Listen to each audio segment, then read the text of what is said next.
Hello दोस्तों, स्वागत है आपका अपने चैनल वाईफाई गुरुजी में। और आज आपके लिए लेकर आए हैं केमिस्ट्री का चैप्टर 4 कार्बनिक रसायन। ये क्लास 10th का चैप्टर है और यहाँ से आपका एक तरीके से कहा जाए तो दूसरी रसायन आपकी शुरू हो जाती है जिसका नाम दिया जाता है कार्बनिक रसायन।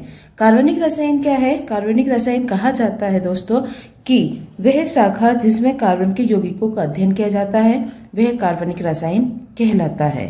ठीक, अब इसका इसी का ही आपका चैप्टर बनता है कार्बन एवं उसके यौगिक। तो आगे बढ़ने से पहले आप वीडियो को लाइक करिएगा, चैनल को सब्सक्राइब कर लीजिएगा और बेल आइकन को भी साथ के साथ दबा दीजिएगा और जिससे कि सभी नोटिफिकेशन आपको टाइम टू टाइम आ जाए। अब इसमें जो आपके क्वेश्चंस हम बताएंगे वे क्वेश्चंस हैं आपके बोर्ड से रिलेटेड, जो कि आपके बोर्ड एग्जाम्स में पूछे जाते हैं। किस तरीके के क्वेश्चंस आते हैं ये सब आपको हम समझाएंगे। तो पहला क्वेश्चन जैसे कि आप देख रहे हैं, पहला क्वेश्चन आपका आता है कार्बन यौगिकों में किस प्रकार का आबंध पाया जाता है? मेथेन का उदाहरण लेकर समझाइए। इसका आंसर आपको किस तरीके से लिखना है ये समझ लीजिएगा। कार्बन अपने या दूसरे तत्वों जैसे कि हाइड्रोजन, ऑक्सीजन, सल्फर, नाइट्रोजन एवं क्लोरीन के साथ से संयोजक बंध बनाता है। वह से संयोजक बंध बनाता है। इसे पूछा किस प्रकार का आबंध है, तो इसका आंसर क्या जाएगा कि इनके साथ कैसा बना रहा है? सहज संयोजक आबंध बनाता है। सहज संयोजक आबंध कहलाता है जिसमें कि इलेक्ट्रॉन्स की बराबर की साझेदारी होती है, वह सहज संयोजक बंध होता है। अब इसमें एग्जाम्पल कहा है कि उदाहरण आप मेथेन का लेकर बताइएगा। अब मेथेन का एग्जाम्पल आपका क्या आता है कि इस तरीके से हम बताएंगे कि मेथेन जैसे कि CH4 इसका फॉर्मूला होता है और CH4 कार्बन आप जानते हैं कार्बन का परमाणु क्रमांक 6 होता है। अगर हम इसमें देखें तो इसके इलेक्ट्रॉनिक कॉन्फ़िगरेशन मतलब इलेक्ट्रॉनिक विन्यास में जो इलेक्ट्रॉन्स आते हैं वो 2 और 4 आएंगे। मतलब पहले कोश में 2 इलेक्ट्रॉन और दूसरे कोश में आपके 4 इलेक्ट्रॉन आ जाते हैं। हाइड्रोजन का एक ही इलेक्ट्रॉन होता है तो यहाँ पर 1 आ जाएगा। अब इसको किस तरीके से करना है ये आपको मैं समझाती हूँ कि आप इसकी स्ट्रक्चर कैसे बनाए। कि जैसे कि आपको बताया था हमने कि कार्बन है CH4। ठीक, कार्बन का ये आ गया परमाणु क्रमांक 6 और इसके कोश में ये इलेक्ट्रॉन्स आ गए 2 और 4। हाइड्रोजन 1, इसमें आ गया आपका 1 इलेक्ट्रॉन। अब कार्बन क्या होता है कि जो इसकी संयोजकता होती है 4 होती है। ये आपको जानकारी होगी कि कितने इलेक्ट्रॉन्स की संयोजकता होती है। हम बॉन्ड के द्वारा ऐसे दिखा रहे हैं, बल्कि हमें ऐसे फाइनली स्ट्रक्चर में आपको दिखाना है। ठीक, अब इसमें किस तरीके से आपको करना है ये आपको समझा देते हैं। जैसे कि आप देख रहे हैं यहाँ 4 इलेक्ट्रॉन्स हैं। अब कार्बन्स को हम यहाँ लेंगे तो यहाँ आपका क्या है कि कार्बन ये इंडिकेट करें 4 इलेक्ट्रॉन, तो हम 4 इलेक्ट्रॉन को ऐसे दिखा देंगे ये इस तरीके से कि कार्बन के बाह्य कोश में 4 इलेक्ट्रॉन है। हाइड्रोजन 4 है तो ये आपका इस तरीके से हम इसमें यहाँ जोड़ देंगे। ये 1 इलेक्ट्रॉन, ये 1 इलेक्ट्रॉन, 1 इलेक्ट्रॉन, दोनों को अलग अलग सिंबल से हम दिखाते हैं जिससे कि कोई कंफ्यूजन हमें नहीं हो। अब क्या है कि ये बॉन्डिंग क्यों कर रहे हैं, रीजन क्या है? बॉन्डिंग करते हैं स्थायी संरचना में जाने के लिए कि ये अपनी बैलेंसी को, संयोजकता को पूरा कर सके। पूरा करने का मतलब होता है कि जब बाह्य कोश में हमें 8 इलेक्ट्रॉन्स कंप्लीट करने होते हैं, जब 8 इलेक्ट्रॉन्स पूरे हो जाते हैं तब वे अष्टक नियम का पालन करते हैं। अष्टक नियम के पालन करने से तात्पर्य है कि वे स्थायी संरचना में अपना पहुंच जाएंगे। तो यहाँ पर क्या है कि जब 4 हाइड्रोजन है तो साझेदारी किस में होगी? इन इलेक्ट्रॉन्स में होगी। ये हाइड्रोजन के साथ एक एक इलेक्ट्रॉन की यहाँ पर ये साझेदारी हो जाती है। इस तरीके से यहाँ एक एक इलेक्ट्रॉन की साझेदारी हो जाएगी जिससे कि क्या होगा कि कार्बन और हाइड्रोजन, ये 4 हाइड्रोजन थे हमारे और यहाँ एक एक इलेक्ट्रॉन्स की साझेदारी हुई है तो इसलिए इनके बीच में एक एक सिंगल बॉन्ड आ जाएगा। तो यहाँ क्या हो गई? सहज संयोजकता हो गई। जब इलेक्ट्रॉन्स के बराबर की साझेदारी होती है तो वहां से संयोजकता बॉन्ड बनता है। यहाँ आपका सिंगल एक एक की हुई तो सिंगल है, अगर 2-2 इलेक्ट्रॉन्स की होती तब आपका डबल बॉन्ड बनता, 3-3 इलेक्ट्रॉन्स की होती है तब आपका ट्रिपल बॉन्ड बनता है। तो इस तरीके से आप इसमें समझा देंगे कि मेथेन के जो बॉन्ड बनेगा इस प्रकार से सिंगल बॉन्ड से संयोजक बंध बनता है। इसमें अगर हम डिटेल में लिखेंगे कि थ्योरी हमें कैसे लिखनी है तो इस तरीके से आपको लिखना होगा कि मेथेन का सूत्र CH4 होता है, कार्बन की संयोजकता 4 है, क्योंकि इसमें 4 संयोजकता इलेक्ट्रॉन होते हैं, हाइड्रोजन में 1 संयोजकता इलेक्ट्रॉन होता है। तो उत्कृष्ट गैस विन्यास या फिर हम कहें अष्टक नियम का पालन करते हुए या स्थायी संरचना प्राप्त करने की स्थिति को प्राप्त करने के लिए कार्बन में इलेक्ट्रॉन की साझेदारी हाइड्रोजन के 4 परमाणु के साथ करता है, जिसे हम सहसंयोजक बंध बनता है। तो इस तरीके से इसमें सहसंयोजक बंध बनता है और इस तरीके से आप इस क्वेश्चन को पूरा कर देंगे। अब अगला क्वेश्चन आपका आता है कि ऑक्सीजन O2 अणु का उदाहरण देकर समझाइए कि सहसंयोजक द्विआबंध कैसे बनाता है। अभी आपको बताया था कि साझेदारी आपकी 1-1 इलेक्ट्रॉन्स की भी हो सकती है, 2-2 इलेक्ट्रॉन्स की भी हो सकती है, 3-3 इलेक्ट्रॉन्स की भी हो सकती है। तो वही क्वेश्चन इसमें रिपीट कर लिया, आपसे पूछा गया है कि ऑक्सीजन O2 अणु का एग्जाम्पल देकर बताइए कि सहसंयोजक द्विबंध या फिर डबल बॉन्ड कैसे बनता है। तो आप इसमें डिटेल में क्या लिखेंगे कि ऑक्सीजन के सबसे बाह्य कोश में 6 इलेक्ट्रॉन है। इसे उत्कृष्ट गैस विन्यास को प्राप्त करने के लिए 2 इलेक्ट्रॉन्स की आवश्यकता होती है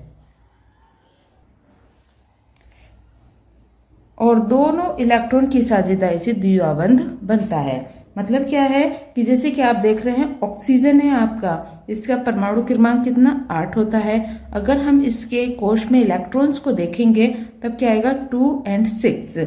मतलब क्या है कि बाह्य कोश में इसके 6 इलेक्ट्रॉन्स हैं, 6 इलेक्ट्रॉन्स है, 8 इलेक्ट्रॉन पूरे करने के लिए इसे 2 इलेक्ट्रॉन्स की आवश्यकता है। अब अगर हम यहाँ देखें तो O2 अणु की बात हुई है, अगर सिंगल O है तब वह परमाणु कहलाता है और जो बंध बनते हैं वो अणु में ही बनते हैं एक प्रकार से। तो ऑक्सीजन बाह्य कोश में देखिएगा 2, 4, 6 इलेक्ट्रॉन्स यहाँ आ गए हैं, 2, 4, 6, दोनों को कितने की आवश्यकता है 2-2 इलेक्ट्रॉन्स की आवश्यकता है।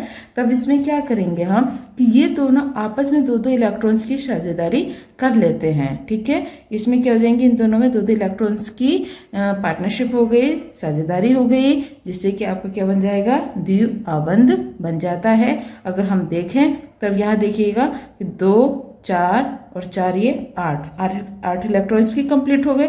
ठीक इसी प्रकार से 8 इलेक्ट्रॉन्स के पूरे हो गए। तो इस तरीके से इसमें क्या हुआ कि आपके 2 इलेक्ट्रॉन्स मतलब कि द्विआबंध इसमें बन जाता है और क्वेश्चंस का आंसर आप ऐसे दे देंगे।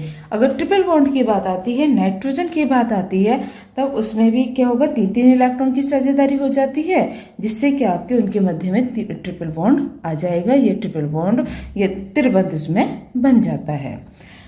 तो वीडियो को पूरा देखिएगा, चैनल को सब्सक्राइब कर लीजिएगा, बेल आइकन को भी दबा दीजिएगा साथ के साथ कमेंट भी करते जाइएगा कि आपको आगे किस टॉपिक की वीडियो चाहिए और आगे आपके एग्जाम शुरू होने वाले हैं तो आपको कौन कौन से टॉपिक्स आपके ऐसे हैं जिसकी आप वीडियो चाहते हैं कि आपको प्राप्त हो। तो अब अगला क्वेश्चन इसमें बनता है कि प्रयोगशाला में सर्वप्रथम किस कार्बनिक यौगिक का संश्लेषण हुआ था, इसका नाम एवं सूत्र लिखिए। तो ये क्वेश्चंस काफी पूछा जाता है दोस्तों कि प्रयोगशाला में first organic compound is and आपका ये कंपटीशन में क्वेश्चंस आता है, जैसे कि आप पॉलिटेक्निक का एग्जाम देंगे या फिर आप IIT का एग्जाम देते हैं या फिर कोई भी क्लरिकल एग्जाम अगर आप देते हैं तब उसमें ये क्वेश्चंस काफी आता है कि पहला कार्बनिक यौगिक का नाम बताइए। आंसर कैसे लिखना है, अगर आपके बोर्ड के एग्जाम में आता है तो इसमें आप लिखेंगे सन 1828 या 1828 में जर्मनी के प्रसिद्ध रासायनिज्ञ होलर ने प्रयोगशाला में अमोनियम साइनेट को गर्म करके यूरिया कार्बनिक यौगिक प्राप्त किया। यूरिया एक कार्बनिक यौगिक है और यूरिया ही पहला कार्बनिक यौगिक है जिसको कि प्रयोगशाला में बनाया गया था। किससे बनाया था, अमोनियम साइनेट को गर्म करके बनाया था। अमोनियम साइनेट का फॉर्मूला क्या होता है, अमोनिया होता है NH3, आप यहाँ देखेंगे NH4CnO है तो इसका नाम हो जाता है अमोनियम साइनेट। अमोनियम साइनेट को जब गर्म करते हैं तब इससे NH2CO NH2 बनता है। इसमें से कुछ भी नहीं निकला है केवल क्या हुआ है कि ये जो दो नाइट्रोजन है, ये जो C और O है, दोनों नाइट्रोजन के बीच में CO आ गया है, और ये जो नाइट्रोजन जो है इसके पास में आपके दो हाइड्रोजन यहाँ शिफ्ट हो गए हैं, जिससे कि आपका बन गया NH2CONH2। First organic compound is, तो ये क्या है, पहला ऑर्गेनिक कंपाउंड है जो कि अमोनियम साइनेट से बनता है। और ये क्वेश्चन बहुत इंपॉर्टेंट है, बहुत ज्यादा आपसे पूछा जाता है। अब बात करते हैं अगले क्वेश्चन की, जो कि आपका अगला क्वेश्चन आता है कि प्रयोगशाला, आपसे शुरू में ही आपको मैंने बताया था कि कार्बनिक रसायन किसे कहते हैं, तो इस पर भी आपसे क्वेश्चन पूछ लिया जाता है कि कार्बनिक रसायन किसे कहते हैं, ये कार्बनिक रसायन क्या है, या क्या CO2 कार्बनिक यौगिक है। क्वेश्चन आपका अच्छा है कि क्या CO2 मतलब कार्बन डाइऑक्साइड क्या कार्बनिक यौगिक है, तो इस तरह के क्वेश्चन आपसे पूछ लिया जाता है। तो इसका आंसर आप देंगे कार्बनिक रसायन क्या है।